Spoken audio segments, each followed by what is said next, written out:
Hello everyone. हम अपनी series को कंटिन्यू करते हैं जो कि यूपी बोर्ड क्लास 11th के लिए हम जो बुक्स पढ़ रहे हैं व्यवसाय अध्ययन, उसका अध्याय नंबर 1 है हमारा, जो कि व्यवसाय व्यापार और वाणिज्य है ना। इसका हम पार्ट 2 लेके आए हैं।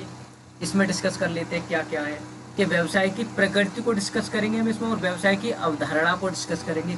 कैसा प्रकृति मतलब किस तरीके का व्यापार है, किस नेचर का व्यापार है, कौन कौन से कंसेप्ट होते हैं जो कि व्यवसाय में हमें अप्लाई करने होते हैं, अवधारणा जिसको बोलते हैं हम।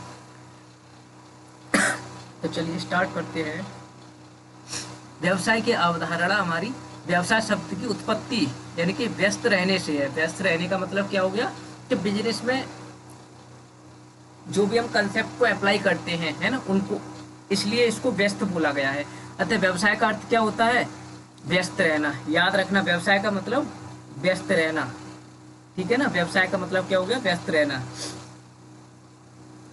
तथा विशेष संदर्भ में अगर हम देखें तो व्यवसाय का अर्थ ऐसे किसी भी धंधे से होता है जिसमें हम लाभार्जन यानी कि लाभ कमाने के उद्देश्य से विभिन्न प्रकार की व्यक्ति जो होता है ना, विभिन्न प्रकार की क्रियाओं में नियमित रूप से संलग्न रहता है। संलग्न का मतलब वो उसमें इंक्लूडेड रहता है, उसको काम करता, वो उस काम को करता है। तो कहने का मतलब क्या हो गया कि व्यवसाय का मतलब वो होता है जिसमें कि किसी भी धंधे में जो भी व्यक्ति लाभ कमाने के उद्देश्य से किसी भी काम को कर रहा होता है, उसमें जो भी क्रिया है वो कर रहा होता है, वे क्रियाएं अन्य लोगों की आवश्यकताओं को संतुष्टि हेतु। अब जैसे कि देखो, हम किसी भी प्रोडक्ट का उत्पादन कर रहे हैं ना, क्रय विक्रय हो रहा है, तो वो किस लिए हो रहा है? अन्य लोगों की आवश्यकताओं की संतुष्टि तो मिल रही है, उनको पूर्ति तो हो रही है उससे, है ना।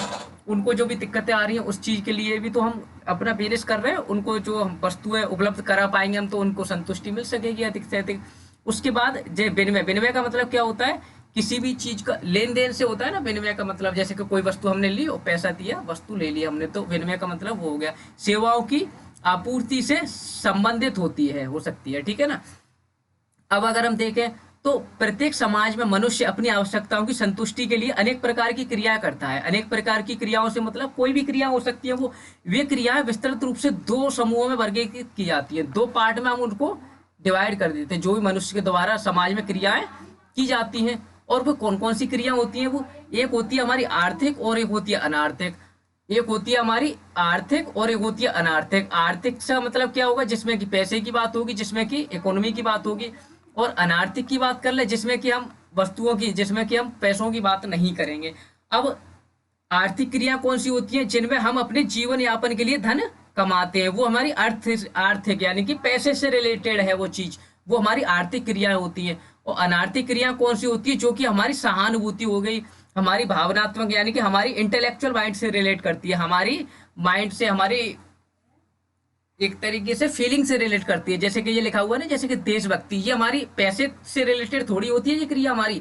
ये क्या होती है? अनार्थिक होती है। ये तो देशभक्ति, देश प्रेम के लिए की जाती है, आदि के लिए की जाती है। अच्छा, उदाहरण के लिए जैसे हम ले लें तो एक श्रमिक द्वारा फैक्ट्री में काम करना, ये क्या है? ये हमारी आर्थिक क्रिया है। एक डॉक्टर द्वारा अपने क्लिनिक में कार्य करना, वो भी पैसे के लिए कर रहा है।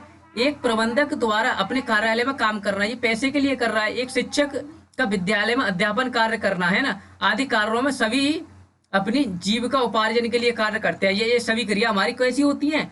आर्थिक क्रिया होती है, कि पैसा कमाने के उद्देश्य से जो भी क्रिया की जाती है वो आर्थिक क्रिया होती है हमारी। दूसरी ओर अगर हम देखें तो बिना पैसे के लिए, देश भावना के लिए जो काम किया जाता है वो हमारा अनार्थिक क्रियाओं के अंतर्गत आता है। दूसरी ओर हम देख, जैसे कि एक गृहिणी यानी कि एक महिला अपने परिवार में भोजन पकाने का काम कर रही है ना, अपने घर पे भोजन बना रही है, तो हमारी आर्थिक, क्या वो पैसे के लिए काम कर रही है अपने घर में भी? वो केवल एक तरीके से हम कह लें कि जीवन यापन करने के लिए यानी कि अपने खुश रहने के लिए कर रही है वो काम, है ना कि पैसा कमाने का उद्देश्य, और ना ही उससे पैसा मिलने वाला है उसको, है ना। या फिर एक व्यक्ति को सड़क पार करने के लिए एक बालक द्वारा सहायता करना, ये पैसा कमाने के लिए हम एक दूसरे को रोड क्रॉस कराते हैं? नहीं ना। तो ये हमारी अनार्थिक क्रिया होती है, क्योंकि ये क्रिया हमारी प्रेमवश यानी कि एक तरीके से हमारे मेल भाव की बात हो जाती है, हमारी सहानुभूति वश के लिए की जाती है ये क्रिया हमारी। अब आर्थिक क्रियाओं को भी 3 पार्ट में बांट दिया इन्होंने, जो पैसे से रिलेटेड होती है, कि एक तो व्यवसाय हो सकता है, एक हमारा धंधा हो सकता है, या फिर रोजगार से रिलेटेड हो सकती है। व्यवसाय को आर्थिक क्रिया के रूप में भी परिभाषित किया जा सकता है। हमारे बिजनेस को 2 पार्टों में बांटा, आर्थिक, अनार्थिक। आर्थिक को भी 3 पार्टों में बांटा इन्होंने, व्यवसाय, धंधा और रोजगार। अब आर्थिक में अगर हम पढ़ें तो और थोड़ा सा कि जिसमें वस्तुओं का उत्पादन किया जाता है, यानी वस्तुएं बनाई जाती हैं, उनको बेचा जाता है और उनके बारे में उनके लिए सर्विसेज भी प्रोवाइड की जाती हैं। वस्तुओं को बेचने के बाद आफ्टर सर्विस सेल सर्विसेज होती है ना, जो कि सर्विस वगैरह कराते हैं हम किसी भी चीज की, तो वो भी पैसे से रिलेटेड ही होती हैं। उपरोक्त क्रियाओं का मुख्य उद्देश्य समाज में मनुष्यों की आवश्यकताओं की पूर्ति के लिए क्या होता है, धन कमाने का काम। तो आप याद रखना आर्थिक क्रिया हमारी किससे रिलेटेड है, हमारी आर्थिक क्रिया रिलेटेड होती है धन कमाने से। ठीक है, आर्थिक क्रिया हमारी धन कमाने के उद्देश्य से की जाती हैं।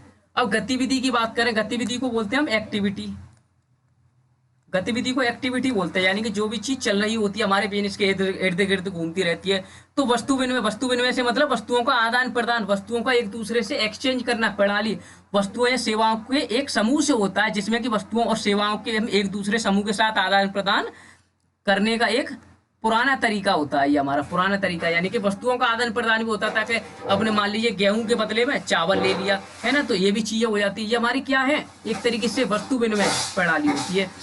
क्या वस्तु विनिमय प्रणाली एक आर्थिक गतिविधि होती है, क्या पैसे के लिए इस चीज की जाती है ना। अपने उत्तर के कारण दें। अब यहाँ पे आप अपने क्या है, कमेंट बॉक्स में आप इसका आंसर लिख सकते हो, है ना, कि क्या हो सकता है इसका आंसर। उसके बाद हम राइट आंसर इसका कमेंट में ही आपको जवाब दे देंगे, ठीक है ना। आई होप आपको खंड 2 में ये वाला टॉपिक समझ आ गया होगा कि व्यवसाय क्या होता है, किस तरीके का नेचर है, कौन सी क्या उसके कंसेप्ट होते हैं, कौन सी आर्थिक क्रिया होती है, कौन सी अनार्थिक क्रिया होती है। ठीक है जी, आई होप आया होगा। Thank you so much.